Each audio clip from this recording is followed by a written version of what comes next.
I wish it was a little spicy. So, ganun ako kahina.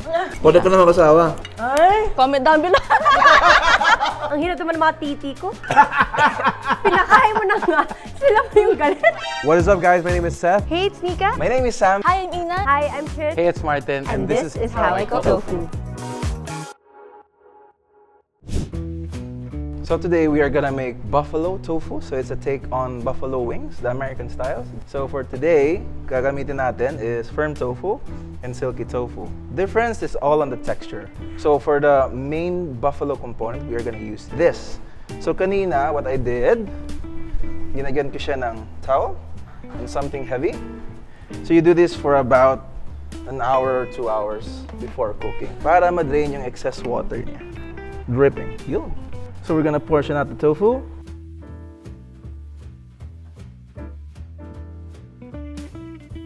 We're gonna coat this with flour, cornstarch, and potato starch to make it a bit crispy.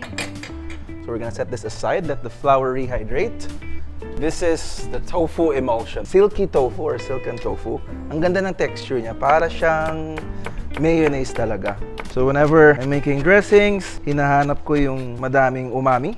So one of those ingredients is spring onion, roughly crushed garlic, about that much miso, 1/2 cup of neutral oil. This is key to get that nuttiness, caramelly, umami flavor.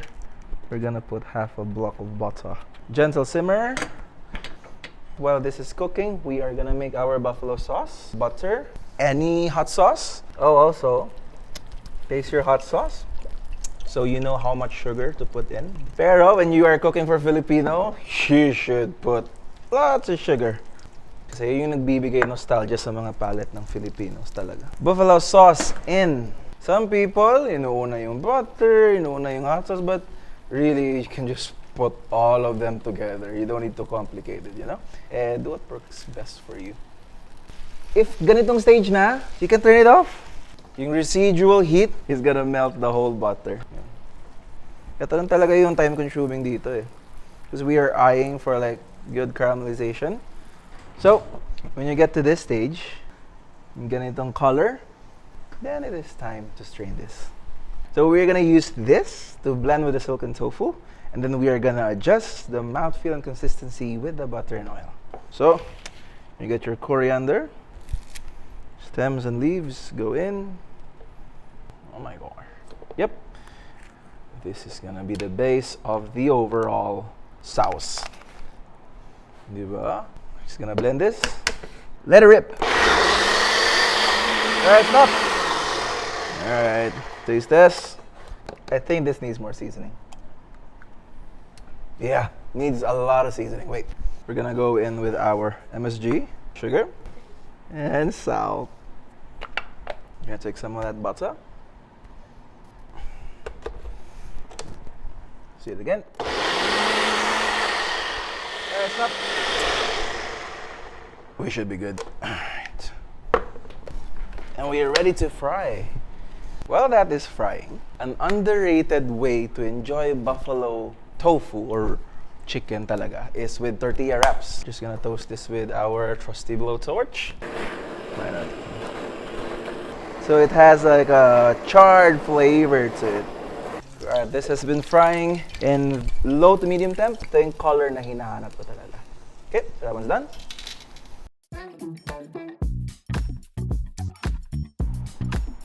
Tofu in, tofu in.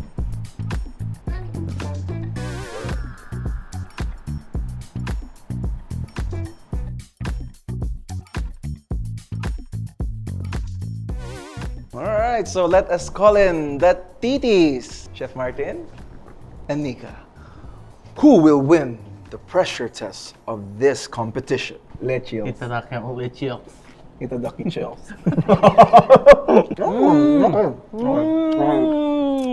That is so Gets ko good. siya. Alam mo, gusto ko yung texture niya. Oh yeah? The bouncy yet crispy. And then may crispy sa labas. At the same time, yung tortilla niya. It's so good. Actually, I was expecting when you say buffalo tofu, parang siya, parang yung chicken poppers. Yeah. But when you serve it in this way, it's like, Yeah. It's good, yeah. talino naman ni Sam, ang creative. Ay. Today I'm making Mapo Tofu. I am following the more traditional Mapo Tofu. So for this one, we're using soft tofu. You can use silken, but ang problema dun kasi it kind of crumbles when you simmer. You have some ginger. Kailangan natin lagi ng pampara-refresh when we cook something super flavorful or strong flavored, spicy food, or else yung tinatawag nating umay, or we might get too overwhelmed with the flavor. So tatlo yung pampaanghang natin today. First one is the Sichuan peppercorns.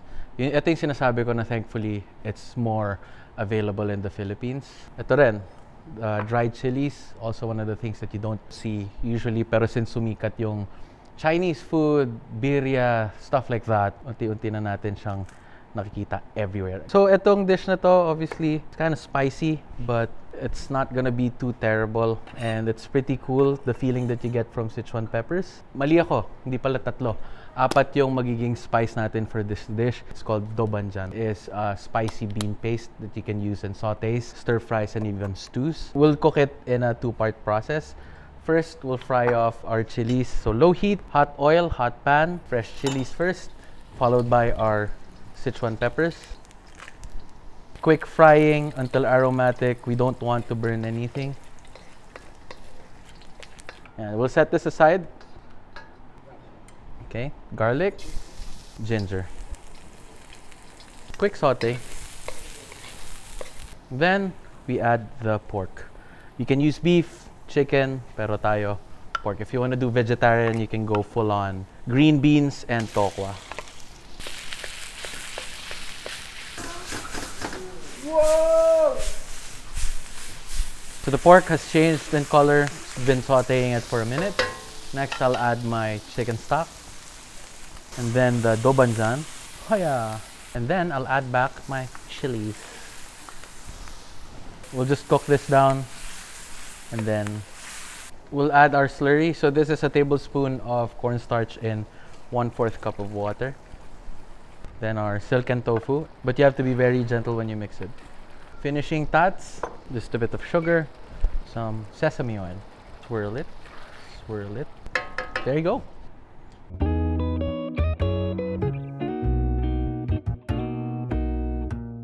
Alright, so this is my Mapo Tofu. You should always eat it with warm rice. I should call on my titis. Waning, titis! Wow! Xie. You know, titi in Chinese means little brother. Oh. Oh, thanks for sharing. Now eat it with rice para yung seasoning niya, yung saltiness is down. It's not I didn't put any salt in it. It's not super spicy. It's not super I like spicy. this. Ah, so ganun ako kahina. I like it. Okay. There's just a kick of like the Chinese peppercorns. How to? I like it. I love it. Pasado ba? Yeah. Oh, I feel the spice. I wish it was a little After spicier. na shadow. Okay, thank you, titis. Who's gonna go next? Not us! Ate Nika!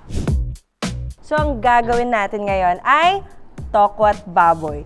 For my Tokwa't Baboy, gusto ko ng halong pork belly and tenga ng baboy. For this one, una papakuluan muna natin ang ating tenga with water and vinegar. Just so that we can clean. At the same time, matatanggal natin all the impurities from our pig's ears. Tapos water, just enough to cover our meat. And then some vinegar. We will let this come to a boil for around 10 to 15 minutes, and then we're going to discard our water. At the same time, huhugasan natin ang pig's ears. So, nalinis na natin ang ating tenga. Balik natin sa pot. Together with our pork belly. Onions, couple of garlic, bay leaves, some peppercorns, a bit of salt. Okay, we're gonna boil this until it's nice and tender. Moving on to our sauce. Ito talaga yung nagpapasarap all the flavors of our Tokwa't Baboy is actually from our sauce. Very simple lang siya. All you need is some soy sauce, your choice of vinegar, a bit of sugar just to flavor, and then some garlic, a bit of onions. I'm doing this ahead of time kasi mas masarap na medyo manuot yung lasa ng ating sauce. I love to add a bit of water, pang balance lang ng flavor. Perfection. For Tokwa't Baboy, maganda talaga na we use firm tofu. For this one, prines ko siya ng siguro mga 30 minutes just so we could extract most or majority of the liquid of our tofu. Para later on, pag deep fry natin siya, it's nice and crispy and golden. Make sure your oil is hot before you drop your tofu para it's nice and crispy. Yan. Perfect. Habang inaantay natin maluto ang ating tokwa, let's start chopping our meat. Sobrang lambot ng ating tenga, guys. Yung iba, gusto nila ng fried lahat, yung crispy Tokwa't Baboy. So, pwede nyo din tong i-deep fry. But, I'm craving for something classic right now para mas mag-shine din ang ating tokwa later on.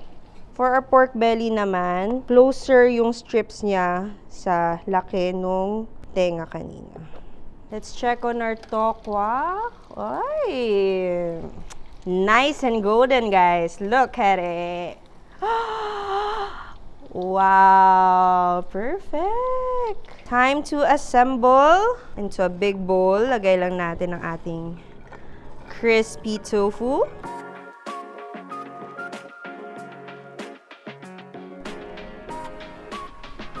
Ang Tokwa't Baboy ay bagay pang pulutan or sa goto. Kaya tatawagin natin ngayon ang ating salmon set!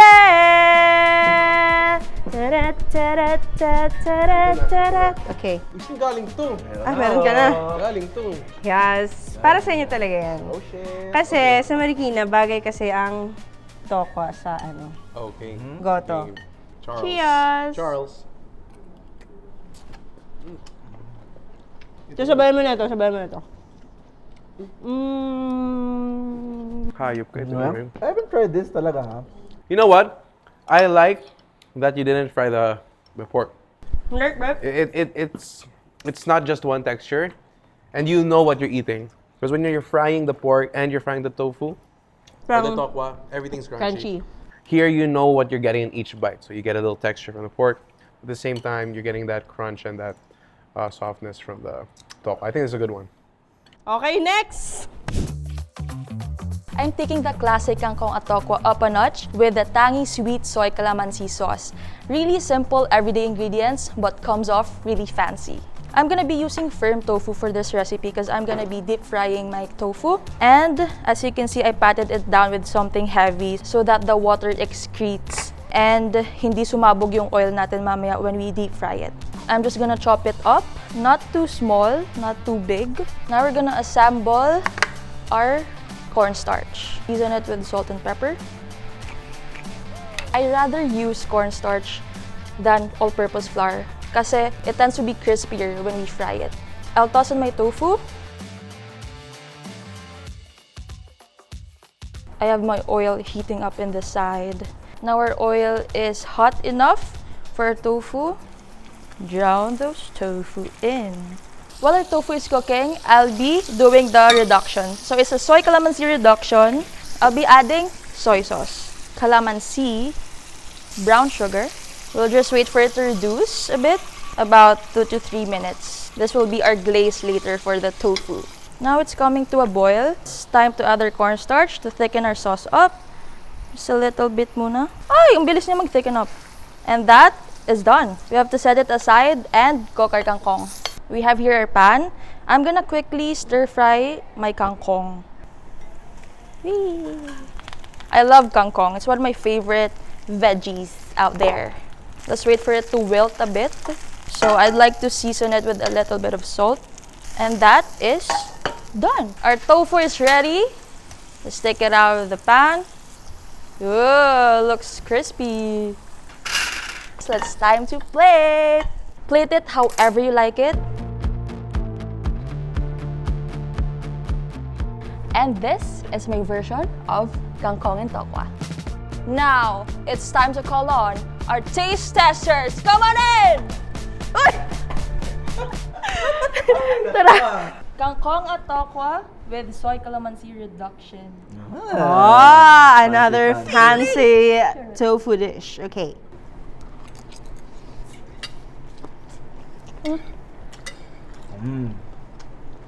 You get that tang from the Calamansi.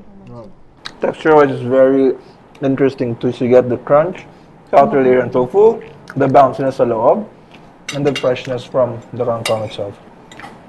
Yeah? I love the calamansi reduction. Pwede ka na mag-asawa. Ay! comment down below. Joke lang. Okay, next recipe.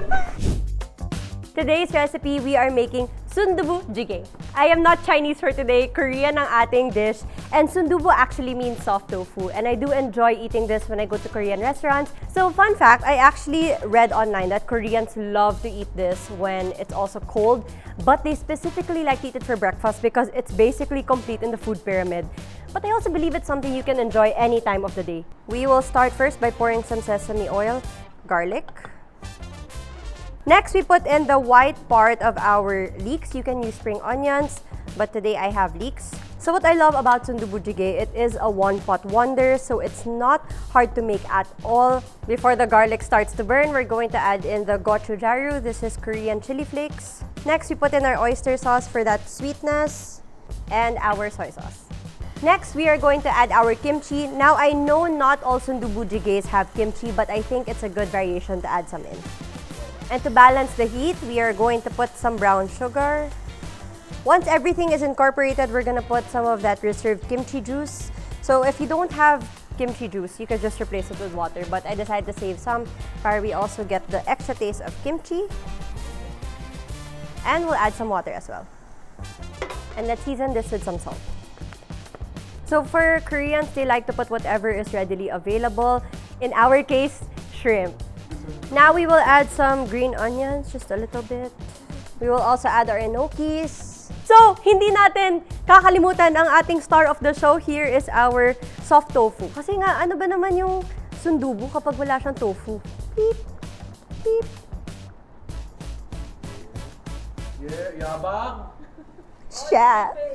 Lastly, we're gonna top this with more chopped leeks. That's basically our Sundubu-jjigae. Come in, taste testers! Annyeonghaseyo!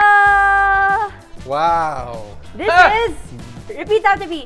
Sundubu-jjigae! Eh! Sundubu-jjigae! Eh! Ano na? Tararat, tararat. Boom, boom, boom! Okay, game. Wow. May Korean side. Ano, kamusta? It's pretty good.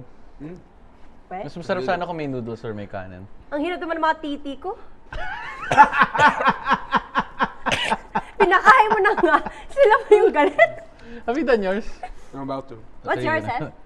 I'm about to do a steamed tofu. Ooh, Chinese style? Yeah, your Love style. So this is my version of steamed tofu. Nice and easy. You want to make sure you get a heat-proof sort of bowl or plate because this is where we're going to steam it right away. From here, I'm going to leave it like this and I'm going to put it right into my double boiler. So this is already going. Now the beauty of this recipe is that while that's going, you can already make everything else that goes in it. So I'm going to make my sauce. Now at the bottom, you're going to see a recipe. That's a nice little standard. But of course, when you make this at home, you can go for however you want the flavors to be.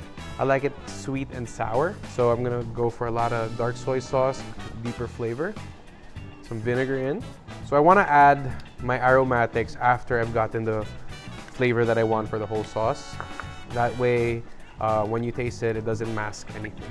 I'm gonna go in with my ginger. I'm a sesame oil guy, so I'm gonna go for all of this. Have a little taste on my palm.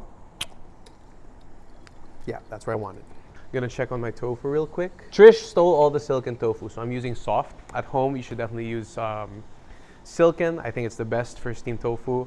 For mine right now, I'm using soft.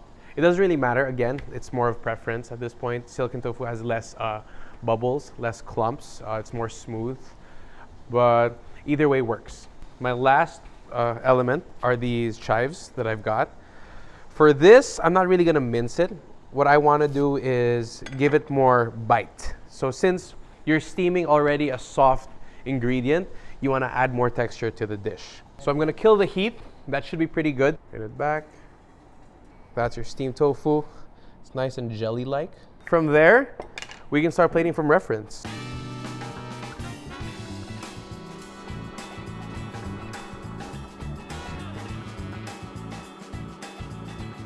All right, guys, I got my tasters. Let's call in my Pokemon.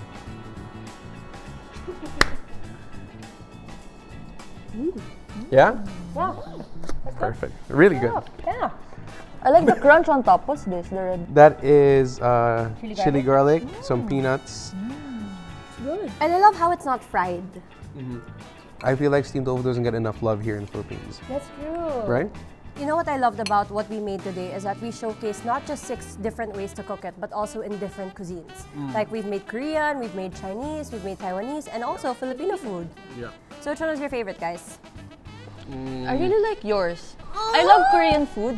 I really like this one, and I also really like the Mapo Tofu of Chef, but also because I grew up... Yeah, because I grew up eating these dishes, so it's flavors that are very familiar to my palate. Ako, Mapo Tofu of Chef. I mean, I love Szechuan peppercorns. When it numbs your tongue, it's just a different experience. And I think just this video is just a good sort of like igniter. It's kind of a good way to showcase just the versatility of tofu. I mean, you've seen it in Culinary Class Wars. They used tofu at the last season. And I think this video also just backs that fact up. So if you guys have extra tofu, go have it. And if you have any other tofu suggestions, recipes, and the like, leave it in the comments down below. Cheers, guys. Thank you. See you in the next 6 ways!